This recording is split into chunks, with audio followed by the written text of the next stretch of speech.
साहब मामूली हस्ती नहीं है। हमें जय भीम बोलने में बड़ी दिक्कत आ रही है। ये जय भीम मामूली शब्द नहीं है। ये जय भीम में वो ताकत है जिसकी वजह से आज आप ऐसे सुंदर प्रांगण में अच्छे अच्छे मंचों पर इन माइक पर बोलने का किसी महिला का पुरुष मरता है तो उस महिला का सिर मुंडा दिया जाता था। आज भी सफ़ेद वस्त्र पहना दिए जाते हैं। ये महिलाओं के साथ होता है, लेकिन महिलाएं इसमें साथ देती हैं। महिलाओं को, इस आदि आबादी को ये विचार करना चाहिए कि जब महिला का पुरुष मरता है, उसका पति मरता है, उसे गंजा करा दिया जाता है, उसको सफ़ेद वस्त्र पहना दिए जाते हैं, लेकिन जब उस पति का, किसी पति का पत्नी मरती है तो फिर क्या पुरुष के साथ भी ऐसा होता है? नारी शक्ति है इस देश की आबादी, जिसे आप अपना आभूषण समझ करके, श्रृंगार समझ करके इसे अपने साथ लादे हुए हैं। ये बाबा साहब की नज़रों में ये गुलामी के प्रतीक हैं। जिस दिन आपने इन बाबा साहब की बात को मान लिया और इसे श्रृंगार ना समझ करके गुलामी के प्रतीकों को त्याग दिया, उस दिन देखना आप बाबा साहब के संकल्प का भारत स्थापित। ये जो आपके हाथों में चूड़ियां हैं, ये कायरता की पहचान है।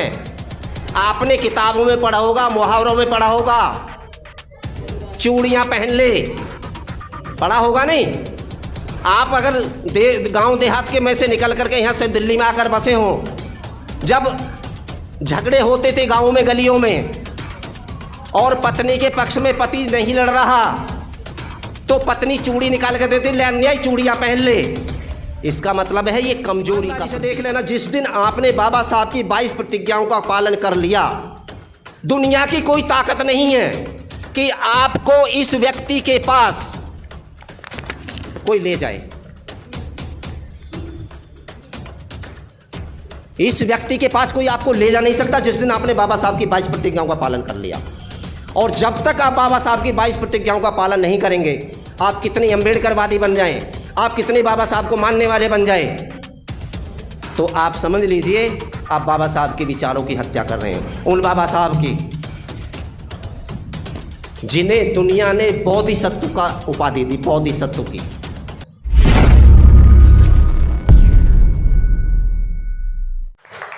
बाबा साहब मामूली हस्ती नहीं है। हमें जय भीम बोलने में बड़ी दिक्कत आ रही है। ये जय भीम मामूली शब्द नहीं है। ये जय भीम में वो ताकत है जिसकी वजह से आज आप ऐसे सुंदर प्रांगण में अच्छे अच्छे मंचों पर इन माइक पर बोलने का काम कर रहे हैं। ये जय भीम की ताकत है। वरना इतिहास उठा कर देख लो, जब इस देश में जय भीम नहीं था तो आपकी, हमारी हैसियत क्या थी? हमें ना सड़कों पर चलने का अधिकार था, ना कहीं बैठ करके बातचीत करने का अधिकार था, और समूह बना करके बैठने का भी अधिकार नहीं था। लेकिन बड़ी अफसोस की बात है, बाबा साहब डॉक्टर भीमराव अंबेडकर जिस आधी आबादी के लिए पूरे जीवन संघर्ष करते रहे, जिस आधी आबादी के लिए अपने मंत्री पद को त्याग दिया, जिस आधी आबादी के लिए वो पूरे जीवन अपने बच्चों को कुर्बान कर दिया, वही आधी आबादी बाबा साहब को इग्नोर करती जा रही है और कर रही है। और इसके एग्जाम्पल हैं, ये मैं वैसे नहीं बोल रहा, इसका एग्जाम्पल है। यहाँ हो सकता है कि बाबा साहब को मानने वालों की संख्या उपस्थित है, लेकिन हमसे काम नहीं चलने वाला जो यहाँ उपस्थित हैं। हम में से भी हो सकता है कि पूरे बाबा साहब को अन्याय नहीं बन पाए। जब जब समय आता है, जैसे मौसम बदलता है, वैसे ही हम अपने आप को बदल लेते हैं। जैसे जैसे तीज त्यौहार शुरू होते हैं, हमारे घरों के रौनक अलग अलग परिवर्तित हो जाती है। हमारे घर में बाबा साहब और बुद्ध नाम मात्र के लिए उस समय रह जाते हैं। यदि हम इसी तरह पर काम करते रहे तो हम बाबा साहब की विचारधारा को, बाबा साहब के उस संकल्प को, जो बाबा साहब चाहते थे भारत को बौद्ध में बनाना, हम कभी नहीं बना पाएंगे। और इसकी जिम्मेदार ये आधी आबादी होगी। आधी आबादी अगर नहीं समझ पा रहे हो तो मैं महिला शक्ति की बात कर रहा हूं, क्योंकि आपका इस देश पर बराबर का अधिकार है। बाबा साहब आपको बराबर का अधिकार देकर गए हैं। आप उस ताकत को समझें या ना समझें। आज हम जयंती मना रहे हैं, 14 अप्रैल की बात है।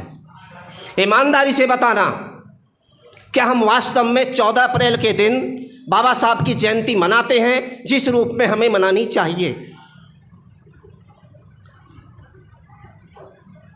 झांकियां निकलती हैं, आंदोलन हो रहे हैं, दारू पी जा रही है, नील बखेरे जा रहे हैं, डीजे बज रहे हैं, डांस हो रहा है, और कितनी जगह तो देखा जाता है नृत्यिकाएं नाचने के लिए बुलाई जा रही हैं। ये हमारे बाबा साहब का चरित्र है क्या? ये हमारे बाबा साहब का आचरण है क्या? क्या हमारे बाबा साहब ऐसे थे कि हम बाबा साहब के ही कार्यक्रम में जो बाबा साहब नारियों को सम्मान देने के लिए पूरे जीवन संघर्ष करते रहे, उन्हीं नारियों को बाबा साहब की जयंती पर हम मंच लगा करके, ठेले लगा करके उनसे नाचने का काम करवाते हैं? हमें शर्म आनी चाहिए। और इसके जिम्मेदार कोई और नहीं है, यही आधी आबादी है। हमें समझना चाहिए बाबा साहब हमें हिंदू कोड बिल के माध्यम से कितनी बड़ी ताकत दे करके गए हैं। हमें इस बात को समझना चाहिए, हिंदू कोड बिल को पढ़ना चाहिए। यदि आप हिंदू कोड बिल को नहीं पढ़ेंगे तो आपको अपनी ताकत का अंदाजा नहीं होगा। जब इस देश में, यदि आप इतिहास में जाएं और पढ़ें तो आपको बहुत सारी ऐसी चीज़ें मिलेंगी, और बहुत सारे क्षेत्र में ये, यदि आप गंगा और यमुना के बीच की बात के छोड़ दें, उससे बाहर जाएं तो बहुत कुछ नहीं बदला भी, वहीं का वहीं है। जब किसी महिला का पुरुष मरता है तो उस महिला का सिर मुंडा दिया जाता था, आज भी सफ़ेद वस्त्र पहना दिए जाते हैं। ये महिलाओं के साथ होता है, लेकिन महिलाएं इसमें साथ देती हैं। महिलाओं को, इस आधी आबादी को ये विचार करना चाहिए कि जब महिला का पुरुष मरता है, उसका पति मरता है, उसे गंजा करा दिया जाता है, उसको सफ़ेद वस्त्र पहना दिए जाते हैं, लेकिन जब उस पति का, किसी पति का पत्नी मरती है तो फिर क्या पुरुष के साथ भी ऐसा होता है?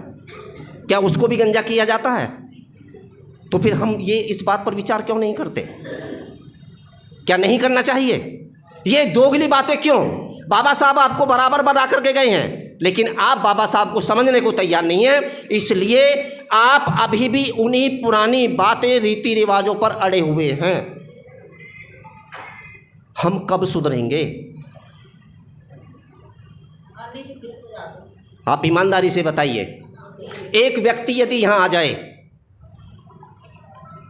उसके हाथों में मोटे मोटे कड़े हैं, पैरों में मोटे मोटे कड़े हैं, गले में मोटा मोटा जंजीर पड़ी हुई है, कड़े टाइप, उसके हाथ एक प्रकार से जिसे बेड़ियां कहते हैं, उसे क्या कहेंगे आप? क्या कहेंगे उसे? कैदी, गुलाम, यही कहेंगे ना। जिस व्यक्ति के हाथ में, चाहे वो पुरुष है महिला, व्यक्ति मीन्स दोनों से मतलब है, गले में भी है, हाथ में भी है, पैर में भी है, वो गुलाम है। यदि किसी व्यक्ति को कानूनी कार्रवाई के साथ जेल भेज दिया गया, बहुत खूंखार बन गया, तो उसको क्या कर रखा जाता है? बांध के रखा जाता है, बंधन दिए जाते हैं, उसको गुलाम बना के रखा जाता है, उसको बेड़ियों में जकड़ के रखा जाता है। तो है नारी शक्ति, है इस देश की आबादी, जिसे आप अपना आभूषण समझ करके, श्रृंगार कर समझ करके इसे अपने साथ लादे हुए हैं, ये बाबा साहब की नज़रों में ये गुलामी के प्रतीक हैं। जिस दिन आपने इन बाबा साहब की बात को मान लिया और इसे श्रृंगार ना समझ करके गुलामी के प्रतीकों को त्याग दिया, उस दिन देखना आप बाबा साहब के संकल्प का भारत स्थापित कर पाएंगे। मैं संचालक महोदय से निवेदन करूंगा, समय हो जाए तो मुझे इशारा कर दें, उतनी बात करेंगे जितना समय होगा। ये जो आपके हाथों में चूड़ियां हैं, ये कायरता की पहचान है। आपने किताबों में पढ़ा होगा, मुहावरों में पढ़ा होगा, चूड़ियां पहन ले, पढ़ा होगा नहीं?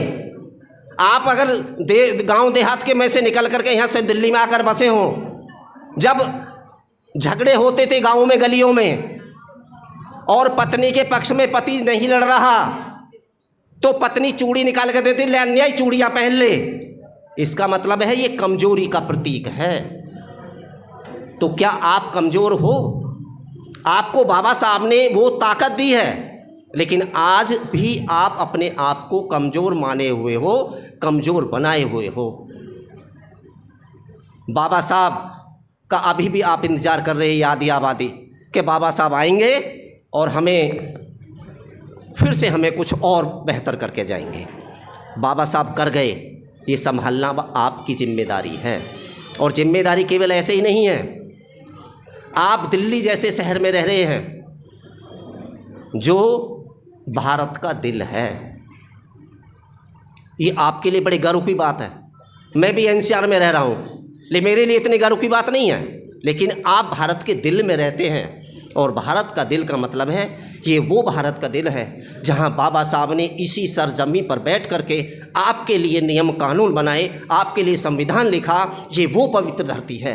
बाबा साहब ने महाराष्ट्र से आकर के इसी दिल्ली की धरती पर आपके लिए संविधान लिखा, संविधान में आपके लिए कानून बनाए, संविधान में आपको अधिकार दिए, लेकिन आप उन अधिकारों से बहुत दूर हैं।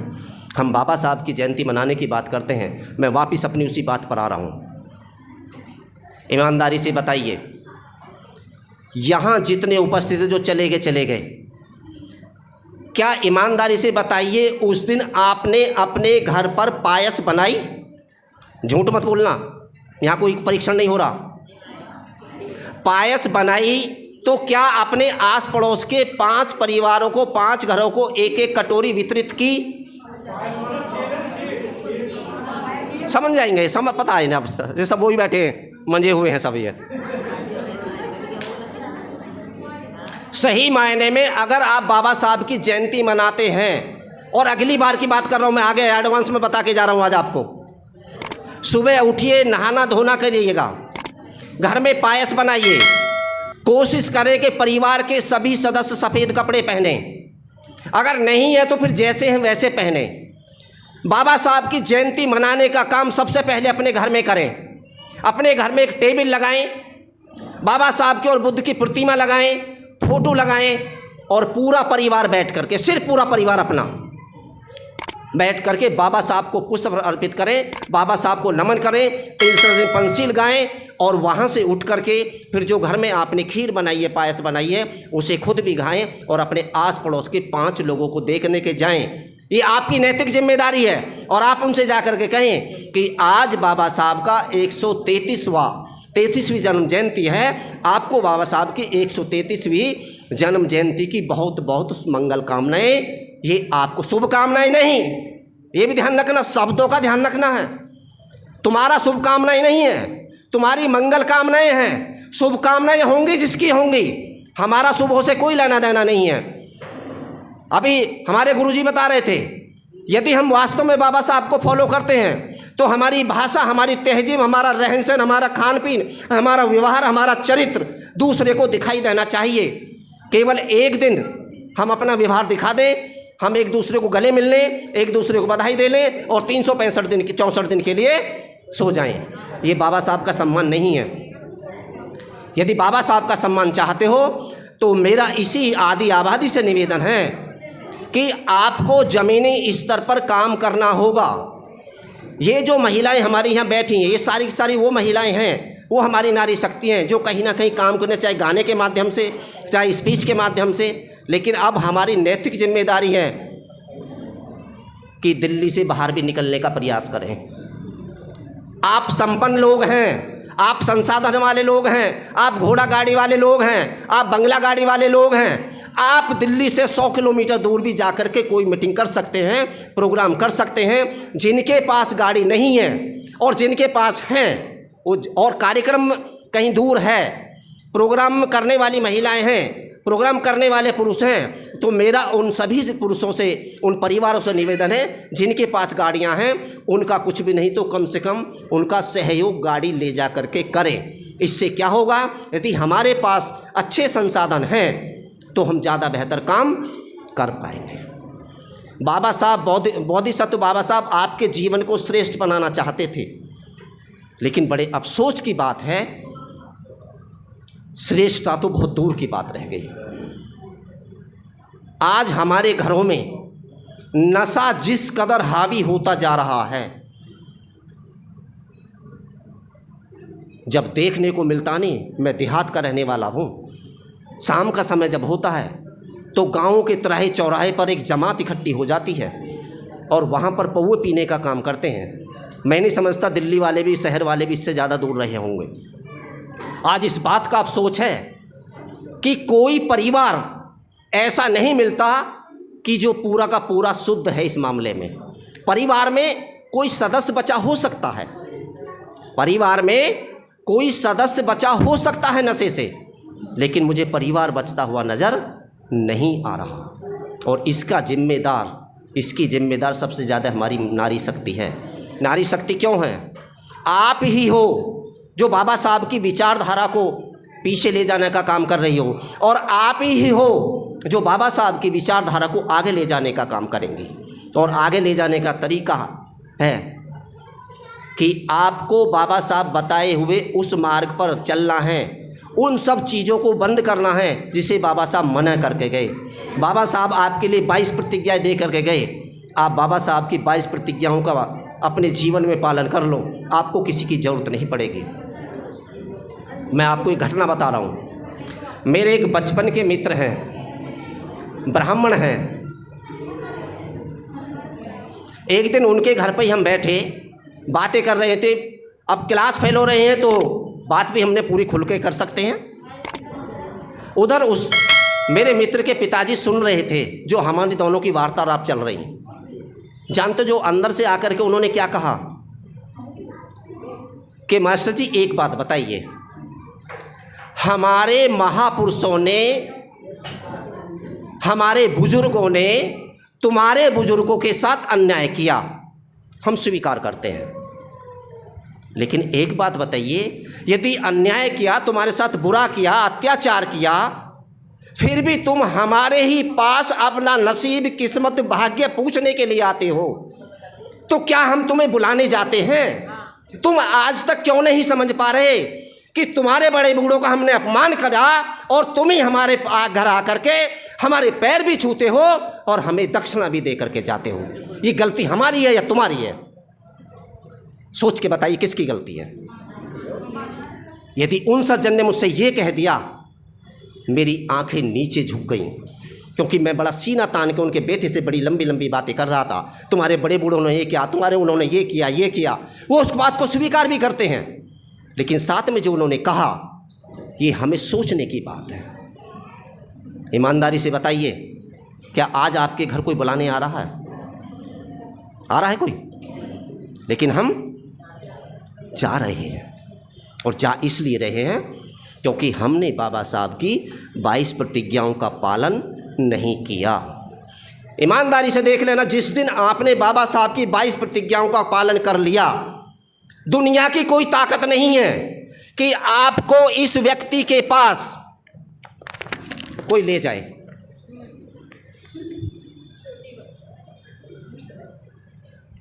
इस व्यक्ति के पास कोई आपको ले जा नहीं सकता जिस दिन आपने बाबा साहब की 22 प्रतिज्ञाओं का पालन कर लिया। और जब तक आप बाबा साहब की 22 प्रतिज्ञाओं का पालन नहीं करेंगे, आप कितने अम्बेडकरवादी बन जाएं, आप कितने बाबा साहब को मानने वाले बन जाएं, तो आप समझ लीजिए आप बाबा साहब के विचारों की हत्या कर रहे हैं। उन बाबा साहब की जिन्हें दुनिया ने बोधिसत्व का उपाधि दी, बोधिसत्व की।